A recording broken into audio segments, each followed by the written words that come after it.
Hello बच्चों, how are you. तो बच्चों, आपके इस वीडियो के अंदर हम आपको आज इस वीडियो के अंदर बेसिक्स ऑफ डिविडेंड के बारे में बताएंगे और साथ ही साथ आपको हम लोग वॉल्टर मॉडल या वॉल्टर अप्रोच के बारे में भी आपके साथ डिस्कस करेंगे। ठीक है। So in this video we will talk about the Walter approach and the basics of the dividend. Right. तो बच्चों, ये डिविडेंड डिसीजन किसी भी कंपनी के लिए बहुत बहुत इंपॉर्टेंट होता है। और ये इंपॉर्टेंट क्यों है आप थोड़ा सोच के देखिए। राइट। थोड़ा सोचिए बच्चों, मान लो कि आपने 10,000 रुपए का अमाउंट किसी कंपनी में इन्वेस्ट किया हुआ है, तो आपके पास आप एज ए शेयर होल्डर आपको दो एक्सपेक्टेशंस हैं। पहली एक्सपेक्टेशन तो ये है कि जिस कंपनी में आपने पैसा इन्वेस्ट किया हुआ है वो पैसा आपका ग्रो हो। राइट। और दूसरी एक्सपेक्टेशन आपके ये भी है कि वो कंपनी आपको टाइम टू टाइम डिविडेंड भी डिस्ट्रीब्यूट करे। राइट। बट सर, ये तो आपने इन्वेस्टर के एंगल से सोच लिया, अब आप कंपनी के एंगल से सोचिए। हमारी companies dividend distribute time to time में करती हैं। राइट। बट डिविडेंड डिस्ट्रीब्यूट करने से हमारी कंपनी के फाइनेंशियल डेटा पर क्या इंपैक्ट पड़ता होगा। नो डाउट, जब कंपनीज डिविडेंड डिस्ट्रीब्यूट करती हैं तो कंपनी का जो कैश है वो बैलेंस रिड्यूस हो जाता है, यानी कि कंपनी की लिक्विडिटी बहुत ज्यादा हैम्पर करती होगी। राइट। तो इसके अलावा बच्चों, अगर कंपनीज डिविडेंड के फॉर्मेट में कैश डिस्ट्रीब्यूट कर देती हैं तो इसका मतलब यह हुआ कि इस पैसे को वो आगे कैपिटल प्रोजेक्ट में यूज नहीं कर सकती। राइट। बड़ा सिंपल सा है बच्चों। मैंने कहा कि कोई भी कंपनी के पास सपोज करो प्रॉफिट आफ्टर टैक्स अराइज हो गया है 2 करोड़ रुपीस का अमाउंट। ठीक है। अब इस अमाउंट में से हमारी कंपनी सबसे पहले प्रेफरेंस डिविडेंड पे करेगी। राइट। मान लो प्रेफरेंस शेयर्स नहीं है तो इसका मतलब है कि इसके बाद ये जो अमाउंट होगा ये किस फॉर्मेट में डिस्ट्रीब्यूट कर दिया जाएगा, dividend to equity share holders. Right. तो मैं आपसे ये पूछने जा रहा हूं कि अगर मैंने सारा का सारा पैसा इक्विटी के डिविडेंड की फॉर्मेट में डिस्ट्रीब्यूट कर दिया तो कंपनी के पास अब रिटेन्ड अर्निंग्स कितनी बची हैं? जीरो। राइट। तो इसका मतलब ये कि हमारी कंपनी जो पैसा बचा है उसको कैपिटल प्रोजेक्ट में लगाना चाहती तो थी, बट कंपनी के पास अपनी पॉकेट में रिटेन्ड अर्निंग की फॉर्मेट में कुछ भी नहीं बचा। राइट। तो मीन्स डिविडेंड डिस्ट्रीब्यूट करने से हमारी कंपनी की कैपिटल इन्वेस्टमेंट हैम्पर होती है। हमारी कंपनी की कैपिटल इन्वेस्टमेंट बेसिकली कम हो जाती है। ठीक है। अब क्वेश्चन इज इट गुड? क्या हम ऐसा करें, मतलब कंपनी क्या ये करे कि डिविडेंड डिस्ट्रीब्यूट ना करे और सारा का सारा पैसा अपने पास रख ले ताकि हमारी कंपनी इस पैसे को कैपिटल प्रोजेक्ट्स के अंदर यूज कर सके और कैपिटल प्रोजेक्ट में यूज करने के बाद कंपनी जो है इस पैसे को ग्रो कर सके। राइट। तो बच्चों, क्या अच्छा है कंपनी के लिए? थोड़ा सोचो, कंपनी क्या चाहती होगी? कंपनी हमेशा ही चाहती होगी कि ज्यादा से ज्यादा पैसा इसको हम अपने पास रखें। राइट। बट सर, कंपनी के प्रमोटर्स जो हैं वो भी हमारी इस कंपनी के शेयर होल्डर्स हैं। राइट। कंपनी के डायरेक्टर्स भी इस कंपनी के शेयर होल्डर्स हैं, तो वो भी ये चाहेंगे कि ये कंपनी हमें हमारी पॉकेट में कुछ पे करे। राइट। तो कहने का मतलब ये कि कंपनी को ये एक डिसीजन बहुत ज्यादा ध्यान से रख के रखना पड़ता है, बहुत ज्यादा ध्यान से लेना पड़ता है कि how much amount of dividend the company should distribute and how much not to be distributed at the dividend. Right. ज्यादा डिविडेंड डिस्ट्रीब्यूट करेंगे तो क्या इंपैक्ट करेगा? Capital investment. कम डिविडेंड डिस्ट्रीब्यूट करेंगे तो शेयर होल्डर्स नाराज हो जाएंगे। राइट। अभी रिसेंटली टाटा मोटर्स, बहुत बड़ी कंपनी है टाटा मोटर्स, जिसके कमर्शियल ट्रक्स भी आते हैं, कमर्शियल बसेस भी आते हैं और इसके अलावा पैसेंजर व्हीकल्स भी मार्केट में होती हैं। बट सर, टाटा मोटर्स की लिक्विडिटी हैम्पर होने के कारण से उन्होंने कोई भी डिविडेंड का अमाउंट शेयर होल्डर को डिस्ट्रीब्यूट नहीं किया। तो बच्चों, शेयर होल्डर्स जो हैं टाटा मोटर्स से खुश होंगे या नाराज होंगे? राइट। नाराज होंगे। राइट। देखो, जब भी कंपनी डिविडेंड डिस्ट्रीब्यूट नहीं करती तो ये हिंट देता है कि कंपनी किसी न किसी ट्रबल में है। राइट। और अगर कंपनी किसी न किसी ट्रबल में है तो डेफिनेटली कोई भी नया इन्वेस्टर इस कंपनी में पैसा इन्वेस्ट करने से पहले बहुत बार सोचेगा कि मैं इस कंपनी में पैसा इन्वेस्ट करूं या ना करूं। और अगर companies time to time dividend distribute करती हैं तो ये शो करता है कि कंपनी की लिक्विडिटी कुछ खास इंपैक्टेड नहीं है। कंपनी जो है फ्यूचर में भी अपनी लिक्विडिटी को मेंटेन करने के लिए मेंटेन कर सकती है। कंपनी प्रिडिक्ट कर रही है कि फ्यूचर की लिक्विडिटी डिविडेंड पे करने से उसकी हैम्पर नहीं होगी, राइट। सो लिक्विडिटी हैम्पर हो नहीं होगी, और साथ ही साथ अगर कंपनी डिविडेंड ग्रो करके हर साल पे कर रही है, so this means that is the good prospect for the company. तो नए से नए शेयर होल्डर इस कंपनी में इन्वेस्ट करने के लिए एग्री होते हैं, आना चाहते हैं, इन्वेस्ट करते हैं। और बच्चों, जब भी किसी कंपनी के शेयर्स की डिमांड बढ़ती है तो कंपनी के शेयर्स का मार्केट प्राइस ऑटोमेटिकली इंक्रीज होता है, राइट। तो मतलब किसी भी कंपनी के लिए ये बहुत इंपॉर्टेंट होता है कि डिविडेंड डिस्ट्रीब्यूट किया जाए या नहीं, या किया जाए तो कितना अमाउंट ऑफ डिविडेंड डिस्ट्रीब्यूट किया जाए, जिससे कि हमारी कंपनी के शेयर्स का मार्केट प्राइस मैक्सिमम रहे, हाईएस्ट रहे, ऑप्टिमम रहे, राइट। तो बच्चों, इस पर्पज के लिए हम लोग आपके साथ आज की क्लास में एक अप्रोच सीख रहे हैं, that is Walter approach. Walter approach कुछ एजम्पशंस पर बेस्ड है। जितने भी मॉडल्स हैं, नो डाउट सभी के सभी मॉडल्स कुछ ना कुछ एजम्पशंस पर बेस्ड हैं, तो वॉल्टर मॉडल भी कुछ ना कुछ एजम्पशन पर बेस्ड है। हम लोग इन एजम्पशंस को पहले पढ़ेंगे, पहले बात करेंगे, उसके बाद वॉल्टर अप्रोच करेंगे, ठीक है। पर उससे पहले मैं आपको इस चैप्टर के अंदर छोटे छोटे बेसिक्स बता दूं, जो कि आने वाले समय में आपके लिए बहुत बहुत यूजफुल हो सकते हैं, राइट। तो बच्चों, नो डाउट मुझे मालूम है कि आप बहुत एक्सपर्ट हो फाइनेंशियल स्टेटमेंट्स में। मुझे मालूम है ये सब चीजें आपको शायद बहुत अच्छी तरह से आती भी होंगी, पर ये मैं मान के चलता हूं कि अभी आपको फिलहाल कुछ नहीं आता है, राइट। मैं मान के चलता हूं कि आप सब कुछ इसी चैप्टर से स्टार्ट कर रहे हैं पढ़ना। सो इसके लिए सबसे पहले मैं आपको एक स्टेटमेंट ऑफ इनकम बनाना चाहूंगा, और इस स्टेटमेंट ऑफ इनकम की हेल्प से हम लोग बहुत सारी रेशोज सीखेंगे। दैट रेशोज बेसिकली मेरा टारगेट होगा आपको सिखाने का। उसके बाद मैं सीधा वॉल्टर अप्रोच पे आ जाऊंगा, जो कि हमारी इस वीडियो का मेनली टारगेट है, राइट। तो बच्चों, स्टेटमेंट ऑफ इनकम कहां से स्टार्ट होती है?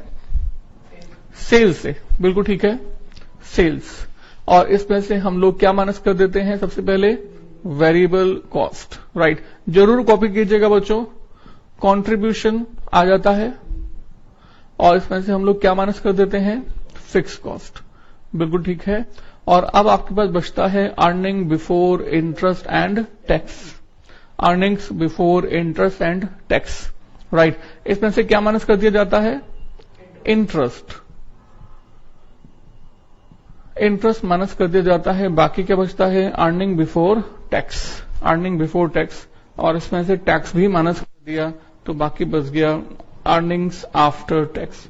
माइनस क्या कर दिया बच्चों इसमें से? प्रेफरेंस डिविडेंड भी माइनस कर दिया, तो बाकी आपके पास बच गया है earnings for equity share holders, right, right. तो बच्चों, यहां से आपके पास रेशोस फॉर्म करना शुरू होता है। अगर आप इस earnings for equity share holders को डिवाइड कर देंगे नंबर्स ऑफ इक्विटी शेयर से, राइट, तो जो ये नंबर बच जाता है, इसको हम एक रेशो देते हैं नाम, and that is basically EPS मतलब earnings per share. I repeat again, this is earnings and पर share, right, earnings per share. और बच्चों, इस अर्निंग पर शेयर में से हमारी कंपनी कुछ अमाउंट डिविडेंड का डिस्ट्रीब्यूट कर देती है, माइनस डिविडेंड, राइट। और जो भी हमारी कंपनी ने डिविडेंड का अमाउंट डिस्ट्रीब्यूट कर दिया, इसको आप हटा दीजिए। और अगर आप इस अमाउंट ऑफ डिविडेंड को भी डिवाइड कर देंगे नंबर्स ऑफ इक्विटी शेयर से ना, अगर आपने इसको भी नंबर्स ऑफ इक्विटी शेयर से डिवाइड कर दिया, तो बच्चों इसको हम बोलते हैं DPS, dividend per share.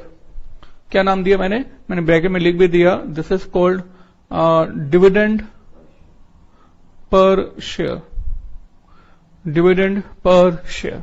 This is DPS, ठीक है। तो डिविडेंड भी डिस्ट्रीब्यूट कर दिया, और बाकी जो बच गया बच्चों अमाउंट, उसको हम क्या कहेंगे? Retained earnings, right. बच्चों जितने भी टर्म्स मैं यहां पर बताने जा रहा हूं धीरे धीरे करके, ये सारी टर्म्स हमारी इस पूरे के पूरे चैप्टर में कहीं ना कहीं यूज होंगी, जिसकी हमें आगे जाके जरूरत पड़ने वाली है। तो बच्चों इन टर्म्स को डेफिनेटली आपको पता होना चाहिए। और इस रिटेन्ड अर्निंग्स को अगर हम डिवाइड कर देते हैं नंबर्स ऑफ इक्विटी शेयर से, राइट, इसको हम बोलते हैं बच्चों that is called retained earnings, retained earnings per share, retained earnings per share. तो आपके पास रिटेन्ड अर्निंग पर शेयर आ गया है, ठीक है। इसके बच्चों हमारे पास कुछ रेशोज और भी हैं, ध्यान दीजिए। एक रेशो है that is dividend pay out ratio, I repeat dividend pay out ratio, right. ये डिविडेंड पे आउट रेशो क्या है? Dividend pay out ratio is the relationship between amount of dividend and earnings of the company, right. हमने कहा ये कैसा आएगा? Amount of dividend divided by earnings of the company into 100। So this is basically dividend pay out ratio, right. तो ध्यान दीजिए, कुछ amounts मैं नाम दे रहा हूं। सपोज करो ये 5 लाख है, ठीक है। प्रेफरेंस शेयर सपोज करो 1 लाख है, 1 लाख माइनस कर दिया तो अर्निंग्स फॉर इक्विटी कितना बचा? 4 lakh, right. Numbers of share suppose करो 1 लाख है, तो 4 लाख डिवाइड बाय 1 लाख, तो आपके पास ईपीएस कितना आ जाएगा? 4, ठीक है। इसमें से डिविडेंड का amount assume that it's is just 1,50,000 और बाकी आपके पास बच जाता है दैट इज 2,50,000 रिटेन अर्निंग्स, ठीक है। तो आपके पास नंबर्स ऑफ शेयर्स तो अभी भी 1 लाख ही है, तो डिविडेंड पर शेयर कितना हो जाएगा? 1,50,000 divide by 1 lakh, it is 1.5, ठीक है ना। तो ये बन गया है बच्चों, this is basically 4 and this is 1.5।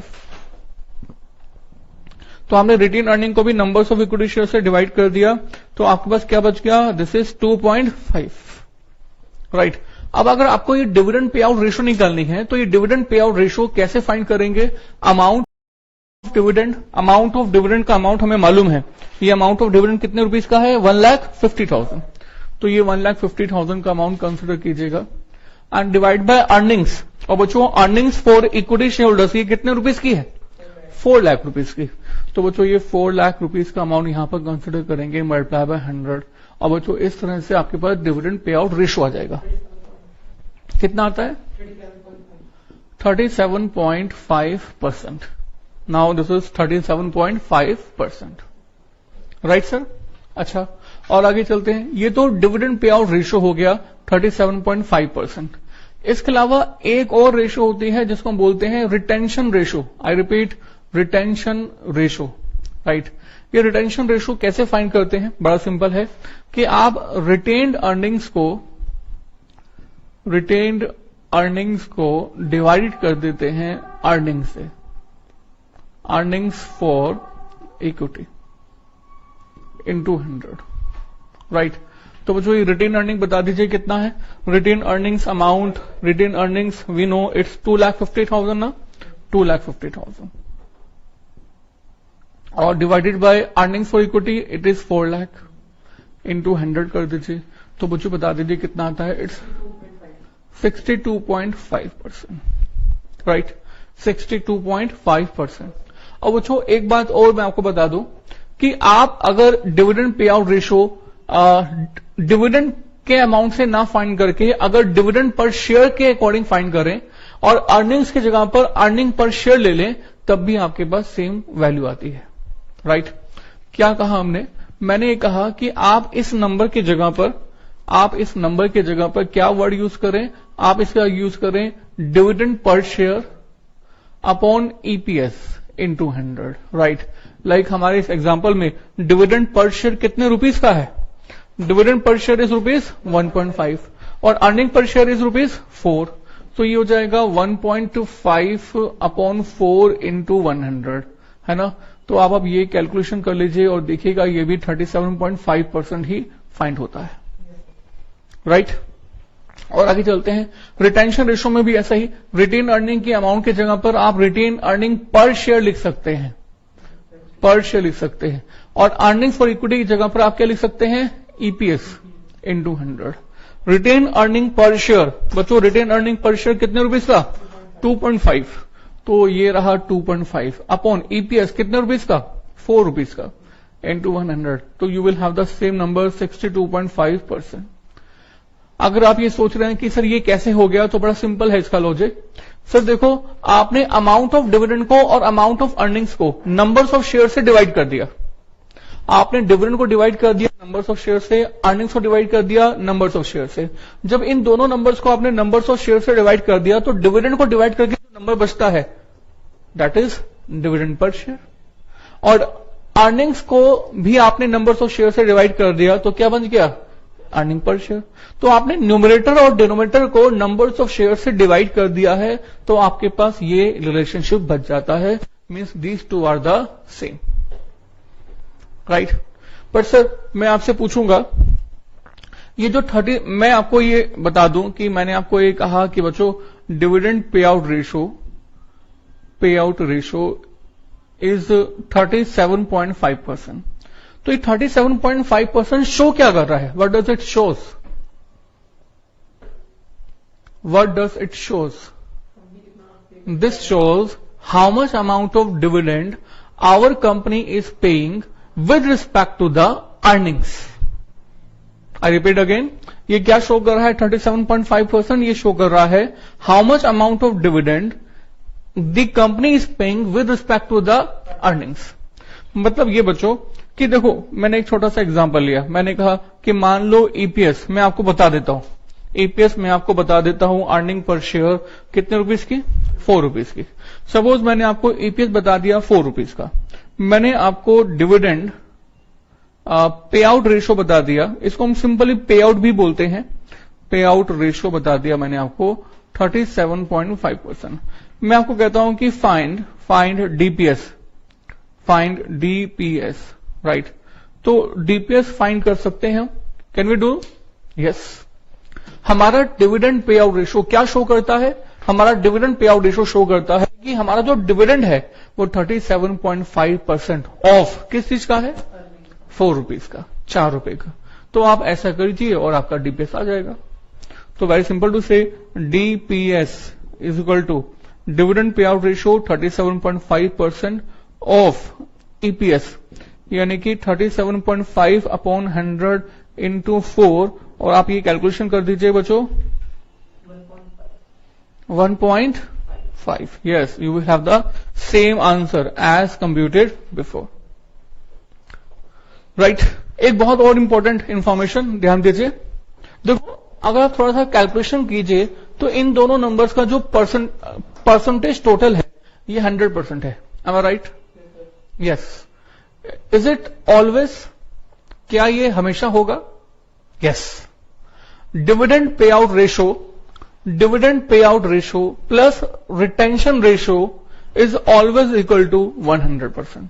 ऐसा क्यों? इसके दो लॉजिक बताऊंगा, एक मैथमेटिकली और एक नॉर्मल लॉजिकली। देखो, आपने डिविडेंड पे आउट रेशो जब आपने dividend pay out ratio find किया, तो डिविडेंड पे आउट रेशो आपने किसके रिस्पेक्ट से फाइंड किया? अर्निंग्स के रिस्पेक्ट से। फिर रिटेंशन रेशो फाइंड किया, किस रिस्पेक्ट से फाइंड किया? अर्निंग के रिस्पेक्ट से, राइट। तो अर्निंग्स को आपने या तो डिविडेंड की फॉर्मेट में डिस्ट्रीब्यूट कर दिया, या फिर अर्निंग्स को आपने रिटेंशन के फॉर्मेट में अपने पास संभाल के रख लिया, राइट। तो 4 लाख का अमाउंट 2 ही हिस्सों में बढ़ गया है, तो ये जो टोटल परसेंटेज है वो किसके इक्वल होनी चाहिए? अर्निंग्स के। 100% में अगर अर्निंग्स मान लूं तो डिविडेंड पे आउट रेशो और रिटेंशन रेशो जो है 100% के इक्वल आना चाहिए, राइट। बेस वैल्यू आप कितना ले रहे हैं? 4 लाख। तो बेस वैल्यू अगर 4 लाख ले रहे हैं तो 1,50,000 एंड 2,50,000 का जो परसेंटेज सम होगा अर्निंग के रिस्पेक्ट से वो 100% ही होगा, राइट। आप कहोगे नहीं सर ऐसे नहीं, अब आप और अच्छी क्लियर बताओ, तो डेफिनेटली हम लोग सीख सकते हैं। देखो, एक छोटा सा काम करो, अभी प्रूफ हो जाएगा, ये दूसरा मेथड है प्रूफ करने का। मैंने कहा बच्चों dividend pay out ratio plus retention ratio, हमें इन दोनों का सम फाइंड करना है ना, राइट। तो डिविडेंड पे आउट रेशो मुझे बता दो, ये कैसे फाइंड की थी हमने? हमने कहा था dividend per share divided by earning price per share into 100। Retention ratio, ये रिटेंशन रेशो हमने कैसे फाइंड की थी? हमने कहा था retained earnings per share divided by earnings per share into 100, right. तो बच्चों इसमें से हम लोग क्या कॉमन ले सकते हैं? 100, और आपके पास ईपीएस कॉमन आ जाता है, ऊपर बचता है डीपीएस प्लस रिटेन अर्निंग। और थोड़ा सोच के बताओ, DPS plus retain earning, dividend per share plus retain earning, इन दोनों का जो सम है ये किसके इक्वल है? ईपीएस के। बैकवर्ड जाएंगे ना, आपने ईपीएस में से माइनस करते डिविडेंड माइनस करके रिटेन अर्निंग निकाली है, तो रिटेन अर्निंग में डिविडेंड प्लस करोगे तो क्या आ जाएगा आपके पास? ईपीएस। तो डीपीएस प्लस रिटेन अर्निंग क्या बन जाता है? EPS upon EPS into 100। तो बच्चों क्या बचा? 100। तो आपके पास इन दोनों रेशोज का जो सम है, dividend pay out ratio and plus retention ratio, the sum of these two is always equal to what? 100, right। तो बच्चों अगर हमें इन दोनों में से कोई भी एक रेशो गिवन होगी तो हम दूसरी रेशो फाइंड कर लेंगे। मीन्स अगर हमें dividend pay out ratio given है 60%, तो हम कहेंगे retention ratio is 40%। If we say that the dividend pay out ratio is 30%, this means retention ratio is 70%. If dividend payout ratio is 50%, retention ratio is remaining 50%. कोई भी इन दोनों में से एक गिवन होगी तो दूसरी इंफॉर्मेशन हम लोग फाइंड इजीली कर लेंगे, right. So copy this portion. अच्छा, इसके अलावा मैं आपको और बताता हूं, कैन वी रफ दिस? इसके अलावा बच्चों दो रेशोज और मैं आपको बताऊंगा, दो या तीन रेशोज और बताएंगे हम आपको, 3 रेशोज। पहली रेशो देखो, डिविडेंड डिक्लेयर होता है, हमने कहा dividend declare, right. Dividend declare is equal to 100%, right. तो ये जो 100% है, this is also a ratio. जब भी कोई भी कंपनी डिविडेंड डिक्लेयर करती है तो बच्चों ऐसे बोलती है 100% डिविडेंड, 50% डिविडेंड, 20% डिविडेंड। तो नाउ द क्वेश्चन इज, क्या ये डिविडेंड पे आउट रेशो के बारे में बात कर रही है? नो। जब भी कंपनी डिविडेंड डिक्लेयर करती है तो उसको हम बोलते हैं that this percentage is with respect to the face value. This percentage is with respect to the face value. आप इसको ऐसे कह लीजिए कि मान लीजिए कि किसी कंपनी ने डिविडेंड पर शेयर डिक्लेयर किया 5 रुपए का, ठीक है, और फेस वैल्यू, बच्चों फेस वैल्यू समझते हैं, face value of equity share, face value of equity share suppose करो 10 रुपए का है। जनरली इक्विटी शेयर की फेस वैल्यू कितनी होती है? 10 रुपए, generally, I am not saying always, right. और अब अगर मैं इसको percentage find percentage of dividend declare, dividend declared, ये फाइंड कीजिए। तो बच्चों कैसे फाइंड करेंगे? हमने कहा परसेंटेज ऑफ डिविडेंड, तो percentage of dividend is equal to dividend per share divided by face value per share into 100, right. Dividend per share कितना है? 5 रुपीज। फेस वैल्यू कितनी है? 10 रुपीज इंटू 100। तो बच्चों कितना हो गया? 50%। तो हमारी कंपनी जब डिविडेंड डिस्ट्रीब्यूट करेगी, या कोई भी कंपनी जब डिविडेंड डिस्ट्रीब्यूट करेगी, तो वो क्या कहेगी? That the company is going to distribute 50% as amount of dividend, right. तो जब हमारी कंपनी बोल रही होती है कि हम डिविडेंड डिक्लेयर कर रहे हैं 50%, 100%, 200%, तो ये जो परसेंटेज ऑफ डिस्ट्रीब्यूशन होता है ये किस रिस्पेक्ट से होता है? फेस वैल्यू के रिस्पेक्ट से, राइट। आप कहेंगे सर पहले, थोड़ी देर पहले तो आपने कुछ और बताया था, हमने वहां पर रेशो का नाम लिखा था डिविडेंड पे आउट रेशो। ये डिविडेंड पे आउट रेशो नहीं है, ये डिविडेंड डिक्लेरेशन रेशो है। सो डिविडेंड डिक्लेरेशन रेशो हमेशा हमेशा किस रिस्पेक्ट से होती है? फेस वैल्यू के रिस्पेक्ट से, आपको ध्यान रखना होगा। Yes, okay. तो जो एक तीसरी रेशो, सो अभी तक मैंने आपको कुछ रेशोज बताई हैं, और अब मैं आपको बताने जा रहा हूं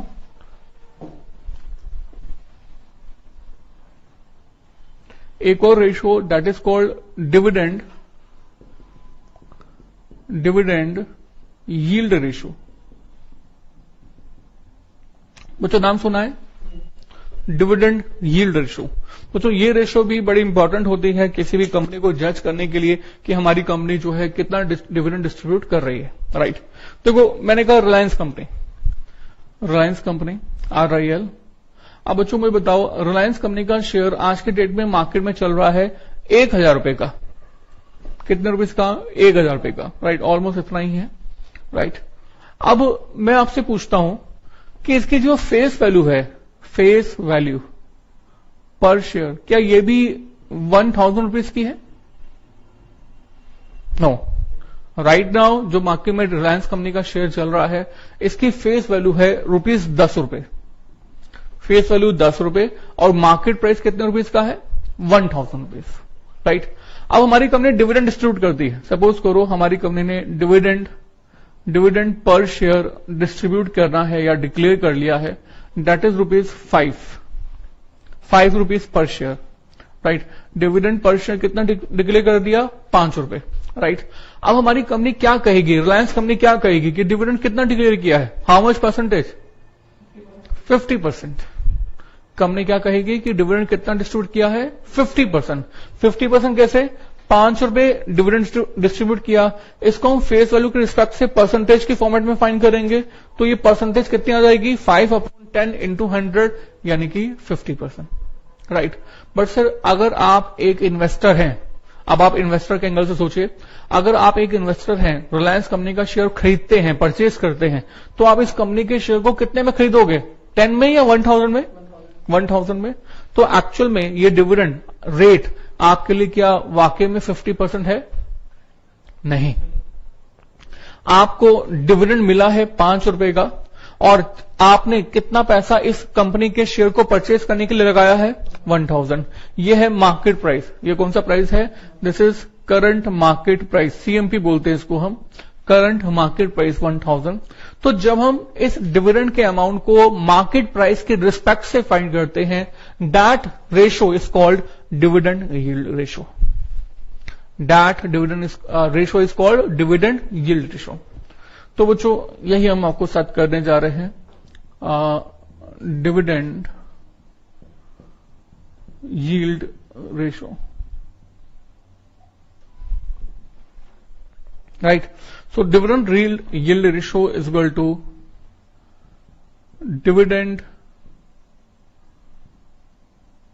per share divided by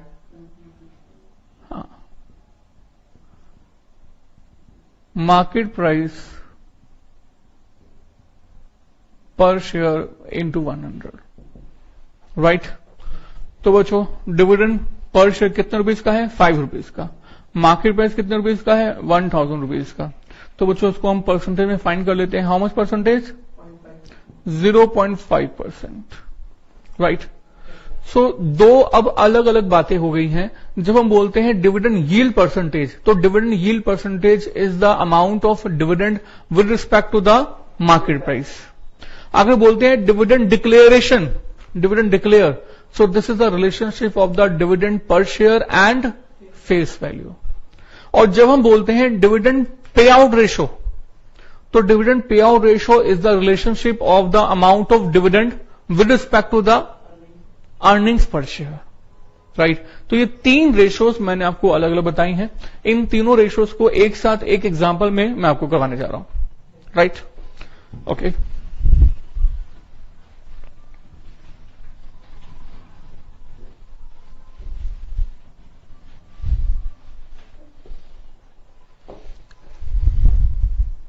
हाँ जी।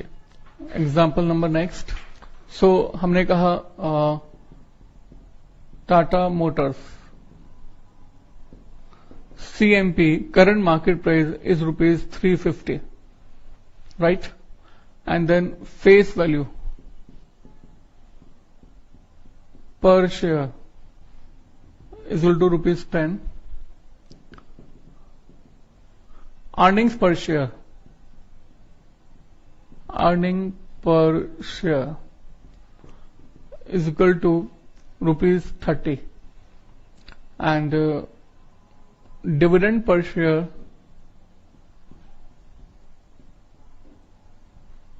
is equal to ₹2। क्वेश्चन कहता है find percentage dividend declared dividend pay out and dividend yield ratio.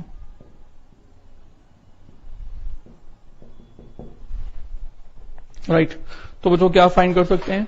Yes you can.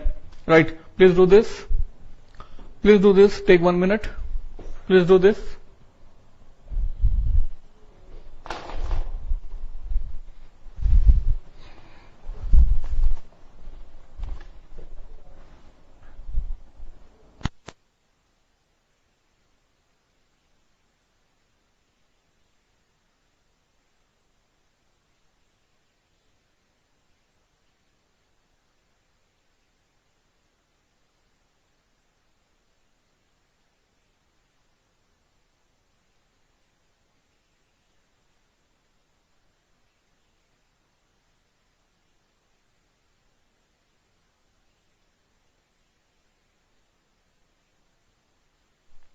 हाँ जी बच्चों, आई थिंक डन।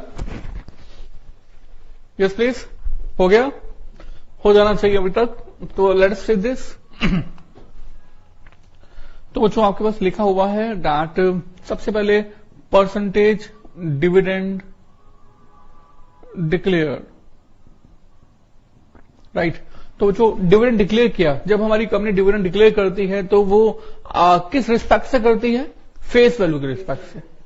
तो इसके लिए हमारे पास फॉर्मूला हो जाएगा dividend per share divide by face value per share into 100।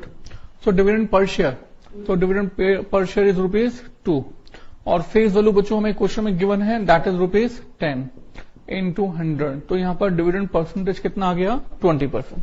Very simple. इसके बाद हमने कहा परसेंटेज ऑफ, हमें क्या फाइंड करना है? Dividend pay out ratio. इसको पे आउट रेशो भी बोलते हैं। This is dividend pay out ratio. तो बच्चों ये डिविडेंड पे आउट रेशो कैसे आइडेंटिफाई करेंगे? हमने कहा this is a relationship of the amount of dividend with respect to the earnings. तो अर्निंग्स जो है ये हमें मालूम है, this is rupees earning per share into 100। तो ₹2 का डिविडेंड, अर्निंग पर शेयर 30 इंटू 100। तो आपके पास ये percentage 6.667%। So this is dividend per share. Right, और आगे चलते हैं। इसके बाद one more, dividend yield ratio. तो जैसे कि आपको मैंने पहले भी कहा था, डिविडेंड यील्ड रेशो का मीनिंग क्या होता है? Dividend yield ratio is the relationship of the amount of dividend distributed with respect to the market price. बिल्कुल ठीक है sir. Dividend per share upon market price per share into 100। Dividend per share कितने rupees का? ₹2 का। And market price per share कितने rupees का? 350 into 100। How much percentage? 5714%। So dividend yield ratio is this much. Right, तो है तो वही dividend. देखो हर केस में डिविडेंड पर शेयर को ही बेस मतलब न्यूमरेटर में लिया गया है, पर जो बेस है, बेस नंबर, ये हर बार बदल दिया गया। राइट, सो ये रेशोज आपके पास पूरे चैप्टर में आपको कहीं ना कहीं जरूर मिलेंगी। In fact in general life, practical life में भी आपको इन रेशोज का पता होना चाहिए। That is very very important. Right, इसके अलावा एक और रेशो मैं आपको जरूर सिखाना चाहूंगा। Can we off this? Yes. इसके अलावा बच्चों एक बड़ी ही फेमस रेशो होती है जो कि हर कंपनी के लिए हमें पता होने चाहिए कि वो रेशो हमें क्या शो कर रही है। That is basically price earning ratio. I repeat again, price earning ratio. Right, price earning ratio नाम से इसका फॉर्मूला बेसिकली डेवलप किया जा सकता है। This is the relationship between the market price per share and earnings of the company. I repeat again, this is the relationship between market price per share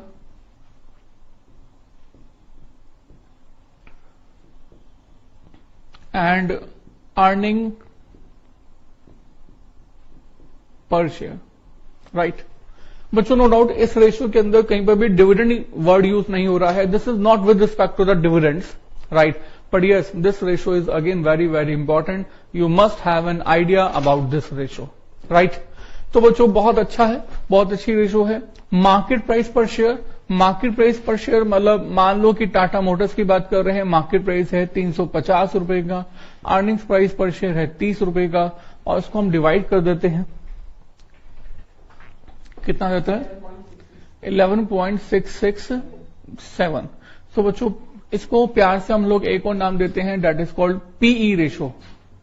प्यार से क्या बोलते हैं इसको हम, PE ratio. So P ratio is 11.667, right. आप कहोगे sir ये रेशो किस काम में आती है ना, इस रेशो का क्या यूज है, इस रेशो को हमने फाइंड जो किया है वो क्यों फाइंड किया है। बड़ा सिंपल है इसका मुझे समझाना। देखो दो कंपनीज हैं मार्केट में, डिफरेंट कंपनीज हैं। मान लो दो कंपनीज हैं, इन दोनों के दोनों कंपनीज का मैं आपको मार्केट प्राइस बता देता हूं, market price per share, right. Suppose करो एक कंपनी का मार्केट प्राइस है 1000 रुपए का, दूसरी कंपनी का मार्केट प्राइस है सपोज करो 10 रुपए का, राइट। अब आप मुझे बताओ कि इन दोनों कंपनीज में से कौन सी कंपनी मार्केट में सस्ती है और कौन सी कंपनी महंगी है, राइट। और हमें देख के मालूम चल रहा है कि कंपनी 2 जो है उसका मार्केट प्राइस कम है, तो ये सस्ती कंपनी है, और कंपनी 1 जो है वो मार्केट में बहुत महंगी है। बच्चों ये जो आपने मुझे बताया, this is a general trend in the market, right. बहुत सारे लोग पैसा जब इन्वेस्ट करते हैं तो यही सोचते हैं कि छोटी कंपनी के शेयर को परचेज करने में ही फायदा है, क्योंकि छोटी कंपनी का शेयर सस्ते में मिल रहा है तो we can purchase more shares, हम लोग जो शेयर्स परचेज कर पाएंगे वो ज्यादा कर पाएंगे। सपोज करो कि आपके पास 10,000 रुपए हैं और 10,000 रुपए का अमाउंट आप कंपनी 1 में इन्वेस्ट करते हैं, तो आपके नंबर्स ऑफ शेयर्स कितने होंगे 10। जबकि कंपनी 2 में अगर 10,000 रुपए का अमाउंट इन्वेस्ट करते हैं तो नंबर्स ऑफ शेयर्स कितने होंगे 1000। सो जनरली लोगों की माइंड में ये होता है कि हम ऐसी कंपनी के शेयर्स परचेज करें जिसकी वैल्यू बहुत कम होगी ताकि हमें नंबर्स ऑफ शेयर्स ज्यादा मिल जाए। But sir that is a completely wrong thing that the investor have their in mind. बिल्कुल गलत है बच्चों, बिल्कुल गलत। देखो बच्चों किसी भी कंपनी के शेयर प्राइस को कम या ज्यादा हम लोग मार्केट प्राइस के ही बेसिस पर नहीं पता लगा सकते, राइट। मान लो कि मैं यहां पर कंपनी 1 जो है इसको मैं रिलायंस की बात कर रहा हूं, और ये जो कंपनी है ये एबीसी कंपनी है, राइट, एडी गरी कोई कंपनी है। अगर मैं अर्निंग्स प्राइस पर शेयर की बात करूं तो हमारे रिलायंस कंपनी का अर्निंग पर शेयर सपोज करो 100 रुपए का है। ईपीएस समझ रहे हो, ईपीएस अर्निंग पर शेयर, एक शेयर के रिस्पेक्ट से हमारी कंपनी कितना प्रॉफिट कमा लेती है 100 रुपए, और कंपनी 2 एक शेयर के रिस्पेक्ट से प्रॉफिट कमा लेती है सपोज करो 10 पैसे का। कितने का 10 पैसे का, 0.10, राइट। तो बच्चों अब आप मुझे बताओ कि कौन सी कंपनी सस्ती है और कौन सी कंपनी महंगी है। हम लोग एक काम करते हैं कि हम लोग पी रेशो निकाल लेते हैं, price earning ratio.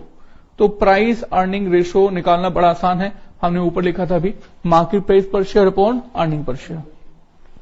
So 1000 divide by 100 कितना आ जाएगा 10, और 10 डिवाइड बाय 0.10 कितना आ जाएगा 100, राइट। अब बच्चों अब आप कहेंगे सर ये 10 जो है वो रिप्रेजेंट क्या कर रहा है, ये रिप्रेजेंट कर रहा है कि आप 1 रुपया कमाने के लिए यहां पर इस कंपनी में कितना पैसा लगा रहे हैं, राइट। और ये 100 क्या रिप्रेजेंट कर रहा है, ये शो कर रहा है कि 1 रुपया कमाने के लिए आप कितना पैसा इन्वेस्ट कर रहे हैं 100 रुपीज। भाई आपने रेशो क्या निकाली, market price upon earning price per share. तो आपने जब इसको डिवाइड कर दिया तो बेस लेवल तो 1 बन गया, राइट। तो 1 रुपए की अर्निंग के लिए मार्केट प्राइस कितने रुपीज का है 10 रुपीज का। 1 रुपए की अर्निंग के लिए मार्केट प्राइस कितना है 100 रुपए का। तो बच्चों अब बताओ 1 रुपया कमाने के लिए आप 10 रुपए लगाना चाहोगे या 1 रुपया कमाने के लिए आप 100 रुपए लगाना चाहोगे 10 रुपए, राइट। तो अगर हम पी रेशो के अकॉर्डिंग सोचें तो कंपनी 1 जो है, कंपनी 1 सस्ती कंपनी है, एज कंपेयर टू कंपनी 2। तो मतलब ये बच्चों कि पी रेशो ये बता देती है हमें कि कौन सी कंपनीज मार्केट में ओवर वैल्यूड है, हाई वैल्यूड है, और कौन सी कंपनी मार्केट में लो वैल्यूड है, राइट। जो कंपनीज मार्केट में प्राइस अर्निंग रेशो कम पे चल रही हैं, कम पे ट्रेड हो रही हैं, वो कंपनीज बेसिकली मार्केट के अंदर लोअर प्राइस पर अवेलेबल होती हैं। जो कंपनीज मार्केट में लोएस्ट पीई रेशो पे चल रही होती हैं, मतलब ट्रेड हो रही होती हैं, वो कंपनीज बेसिकली मार्केट में चीपेस्ट वैल्यू पर ट्रेड हो रही होती हैं। और जो कंपनीज मार्केट में हाईएस्ट पी रेशो पे चल रही होती हैं, ट्रेड हो रही होती हैं, उन कंपनीज के अंदर ऑलरेडी मार्केट वैल्यूएशन हाई हो चुका है, राइट। मैं ऐसा बिल्कुल नहीं कह रहा हूं कि पी रेशो के बेसिस पर ही हमारी कंपनीज में पैसा इन्वेस्ट करना चाहिए, I am not saying like that. But हां, पी रेशो आपको एक गाइडेंस प्रोवाइड करता है कि हमारी कंपनी हाईएस्ट वैल्यूड कंपनी है या लोवेस्ट वैल्यूड कंपनी है। This is the lowest valued company and this is the highest valued company. मतलब इसकी वैल्यूएशन ऑलरेडी मार्केट में हाई है और इस कंपनी 1 की वैल्यू ऑलरेडी मार्केट में लोवेस्ट है।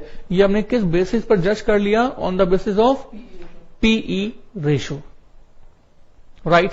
तो पी रेशो किसी भी कंपनी में बता देती है कि आप 1 रुपया कमाने के लिए कितना पैसा लगाने जा रहे हैं, राइट। तो बच्चों this is basically P ratio, याद रहेगा, राइट। और बच्चों अगर मैं इस रेशो का उल्टा पुल्टा कर दूं, मैंने लिखा market price per share divide by earning per share, right. इसको उल्टा पुल्टा कर दें, मतलब earning per share divided bye market price per share, तो ये आइडेंटिफाई हो जाएगा कि हमारा शेयर होल्डर पैसा लगा के कितना पैसा अर्न कर रहा है। इसको हम बोलते हैं cost of equity. I repeat again, any of this?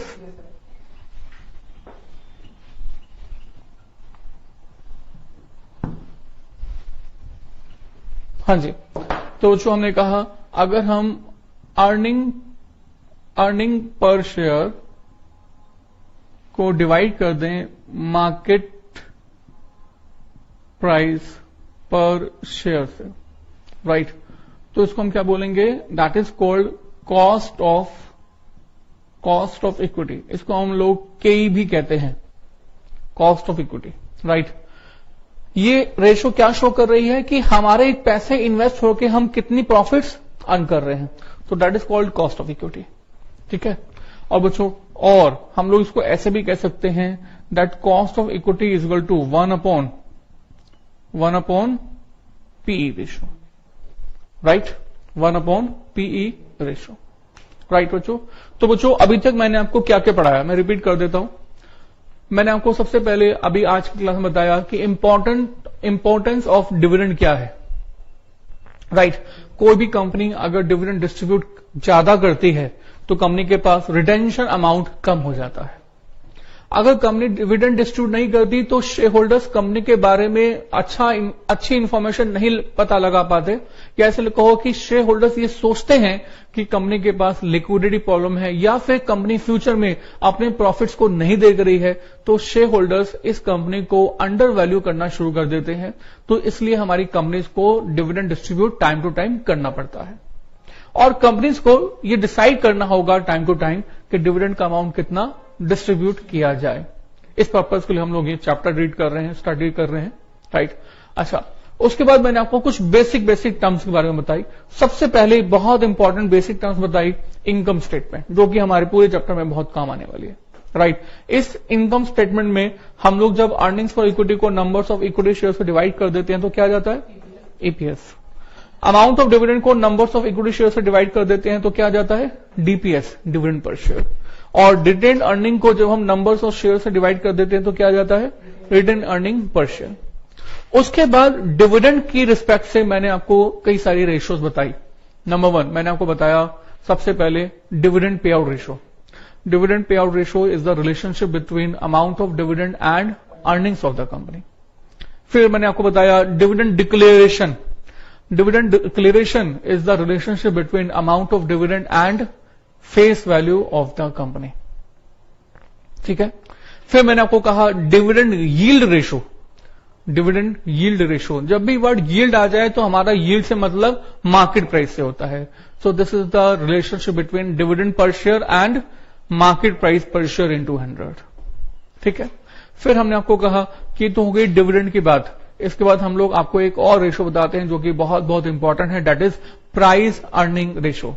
Price earning ratio is the relationship between market price per share and earnings per share, right. और ये प्राइस अर्निंग रेशियो क्यों इंपॉर्टेंट है, इस पर्पज से हमने कहा दैट प्राइस अर्निंग रेशियो जिस company में लोएस्ट होगा वो कंपनी मार्केट में कम वैल्यू पे ट्रेड कर रही होती है, ये हमें मालूम चल जाता है with the help of the price earning ratio. और अगर किसी कंपनी का प्राइस अर्निंग रेशियो हाईएस्ट होगा, ज्यादा होगा, तो हमें मालूम चल जाता है कि ये मार्केट के अंदर ओवर वैल्यूड कंपनी है, ऑलरेडी इसका प्राइस बहुत हाई है। ठीक है, अच्छा, इसके बाद हमने आपको एक और इंफॉर्मेशन बताई, cost of equity is equal to 1/P ratio, और you can say cost of equity is equal to earning per share divide by market price per share, right. एक बीच में मैंने आपको एक बात बताई थी, मैंने आपको रिपीट नहीं करवाई, that is dividend pay out ratio plus retention ratio is always equal to 100, right. और आपके पास अगर इन दोनों में से कोई एक भी पता हो तो आप दूसरा नंबर फाइंड कर सकते हैं, इजिली फाइंड कर सकते हैं, राइट। इसके अलावा मैंने आपको एक बात बताई कि डिविडेंड पे आउट रेशियो का मीनिंग क्या होता है। डिविडेंड पे आउट रेशियो अगर 50% है, इसका मतलब है कि हमारी कंपनी 50% ऑफ द अर्निंग्स का अमाउंट डिविडेंड की फॉर्मेट में शेयर होल्डर्स को डिस्ट्रीब्यूट कर रही है, राइट। तो बच्चों, this was all about the very basic of the dividend chapter, जो कि हमारी पूरी क्लास के अंदर आगे जाके हम लोग यूज करेंगे। इसके बाद इसके अगली वीडियो के अंदर हम लोग आपको स्टार्ट करेंगे Walter approach, right. Walter approach आपके एग्जाम के लिए बहुत बहुत बहुत इंपॉर्टेंट है, आपके एग्जाम में ऑलमोस्ट पेपर में आ जाती है, right. So let us start Walter approach after this video.